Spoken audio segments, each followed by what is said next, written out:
xam nañ ko quoi waaw ma bëri quoi père Pala. jaajëf jërëjëf Modou jërëjf Modou nga am mbégte ci yow delluwaat ci mbapat yi rek. wallaay jaajëf.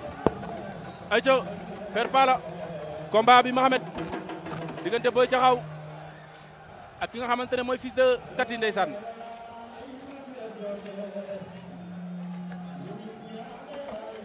di combat bu am solo moo tax endurance baax na nag ci. combat kalaaf yi père Pala 5 minutes la wala 10 minutes. 10 minutes 10 minutes la. combat kalaaf yi 10 minutes la.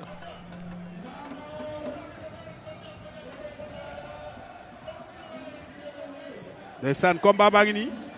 combat baa ngi nii ndeysaan wër ndomba yéen ba ci kaw dóor ci suuf di ba ca kaw mu dóor ci suuf. wër ndomba gis nga fii la ko jéem a mboot cëm da doon jéem a mboot. xam nga am na mbot moo xamante ni bu ñorul. waaw mbot bi ñorul da ngay sonal sa bopp. ndeysaan mbot du ay caaxaan. ayca noonu la demee. kooku mooy Boy Dakar. waaw. Boy Dakar maa ngi lay bëggee. delloo naa la bëggee kii du Boy Dakar de. ah. kii du Boy Dakar de. ah waa neexul xamee de. waaw instant yii moom changé na. Boy Dakar di benn boy bu xees bu jantal ni. waaw waaw waaw. ah non yéen da ngeen di jaawale ah.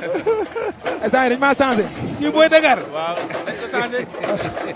non père Pala da ngay mbala quoi. mais ñu ngi koy félicité. waaw merci. ndax ngar mi la wone ak njàmbaar. dëgg la ba am ndam lii mu am tey. dëgg la. naka jekk nag noonu la mas di def. waaw jàmbaar la place bi mu am ci làmb. moo ko may boppam. jàmbaar la place bi mu am ci làmb. jàmbaar moo ko jox. jàmbaar la tey ku gis ni mu bëree. adversaire am sàcc ko poids. waaw ëmb ko. ëpp ko taay. mu taxaw bëree.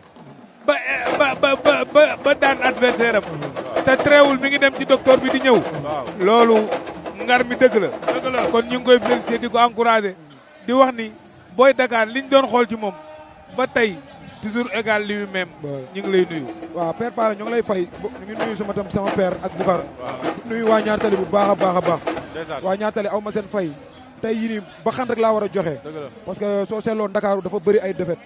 waaw loolu moo tax tey ma joxe baxan bi xam nga pour mun leen a soutenir. am sama raq yoo xamante tamit ñu ngi nekk si yoon. war a bëri dimanche bu si topp ay le 5 ay le 7 ay le 6 ku si mel ni njaxas gi sniper dogo sama raq ñoo bokk ndey ak baay mu ngi ñëw moom tamit le 5. booy bawol kii nii nu mu tuddee mbëri yëpp daal mënu ma lim su ma limee damay juum quoi. mbëru NCB yëpp ak mbëru Dakar yooyu yëpp ñoo leen di ñaanal ndam ñu ngi félicité tamit. combat baa ngi nii de Kayre waaw. waaw. foo jëm léegi foo jëm. ñang baalo rek laa soxla ma keneen si lamb. ñang baalo leen waaw. kese mais est-ce que xam nga ñang baalo. xam naa ko bu baax. loolu combat la. est-ce que seetaan nga ñang baalo. moom rek laa soxla si lamb. loolu combat bu neex la. est-ce que gis nga li ñang baalo yi def temps yi ci lamb ji. ñang baalo maa ko dàq bëre maa ko dàq xeex. combat la. waaw est-ce que xam nga ko bu baax a baax. déggoo ma de maa ngi ñang baalo événement la. combat la. événement la spécial la wala grand combat. réew mi tas na. billaay wallaay. ñang baalo. Boy Dakar dëkk na la. jaajëf ñoo ngi lay bëggee. jaajëf kontaan si yéen di nuyu waa Ñaar Tali yëpp waa Casamance. ayca ñu jàpp si combat bi yëpp ñoom Mbaye Faye Noiro bàyyiwuma leen di nuyu ñëpp. di leen sant di leen gërëm. jaajëf di nuyu waa Ñaar Tali bu baax a baax a baax NCB bi zone 3 bi yëpp maa leen di nuyu. jaajëf sama waa écrit Sita bu Saloum ñoo ngi koy naanal ndam moom tamit. jaajëf ak ñoom Torodo. Noiro AC Gouloir. jaajëf ay Noiro. Noiro AC Gouloir la waaw jaajëf. ak ñoom Sabala ñu ngi koy nuyu bu baax a baax. ndeysaan. ayca fils jaajëf. combat baa ngi noonu.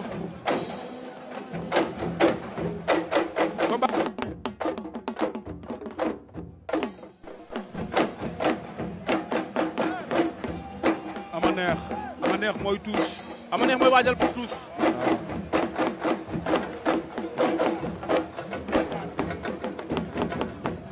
ama neex mooy waajal pour tuus. en attendant am na combat bu nekk noonu ci digg géew bi di waajal diggante Bébé Talla. doom reporté. waaw baax na waa ba tey waa.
xeex ndeysaan xeex ba métti na Mamor